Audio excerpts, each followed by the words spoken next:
આજે મમ્મીએ જો ભગવાનના બનાના કેળું મૂકી દીધું છે. મહાદેવને બીલી ચડાવી દીધી, કૃષ્ણ ભગવાનને ચડાવી દીધી છે મમ્મીએ તો. યાર દાદા કોઈ ભગવાનને બાકી નહીં રાખ્યો. ભગવાનને બીલી ચડાવીએ તમે એટલે કૃષ્ણ ભગવાનને બીલી ચડાવાય? બીલી ચડાવો વિષ્ણુનો અવતાર નહીં એવું છે? હાસ તો દાણો ઘણો ભક્તો કર્યો. એટલે ભગવાનનો બીલીએ ચડાવ ફૂલ બધું ચડાવ. મને નથી ખબર તા. તુલસી તો ખાસ ચડાવ. મારા તુલસી લેવા જેવું. મમ્મી કે લે તમે શું ભણ્યો એવું કે છે બધું ચડાવ. ગણપતિ શું ચડાવ? બાવળિયા નો ચડાવ.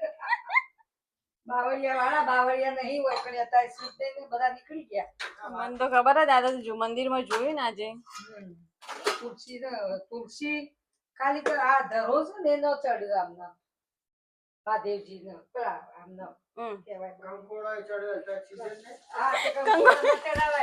પ્રજાન કે જે ચડાવવું એ ચડાવ ભગવાન કંકોડો એ ચડાવ સીઝન હોય.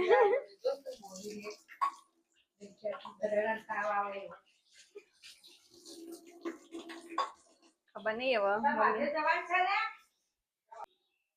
હવે જો આજે વરસાદ સવારે થોડો પડ્યો પણ એવું જ છે. આમ વરસાદ આવે એવું લાગે છે.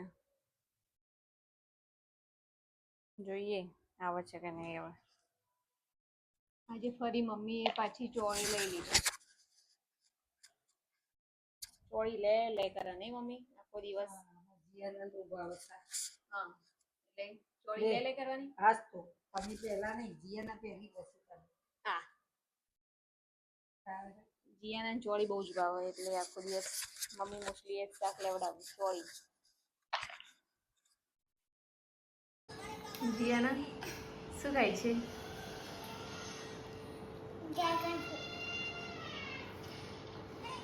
જો ઝૂમ કરીને બતાવું હું તમને. જીયાના આજે ડ્રેગન ફ્રૂટ ખાય છે. ગમ્યું ચીકુ? જીયાના ડ્રેગન ફ્રૂટ ખાઈ લે પછી હોમવર્ક કરવાનું છે.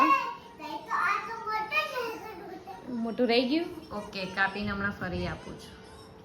નાના ખાઈ લે પહેલા પછી હોમવર્ક કરવાનું છે. જો આજે એને 18 નંબર આવ્યો છે. 18 નંબરનું હોમવર્ક કરવાનું છે. કરી દઈશ ને ફટાફટ?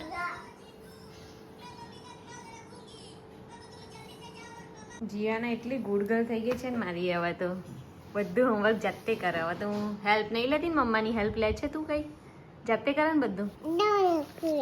જો એને આ લખ્યું આ બધું 18 નંબર સુધી આવી ગયા ને જીયાના શીખતા તમે લોકો.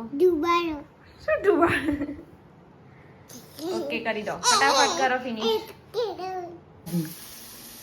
મમ્મી મરચા બનાવો મેં ખીચડી મૂકી દીધી. એમાં જો મગફળી બાફી આવું થઈ ગયું કુકર. મરચા બહુ તીખા છે. ઠીક આવી ને તમને હવે મરચા તીખા ચીજ ચાલુ થઈ ગઈ ખબર નહીં હવે.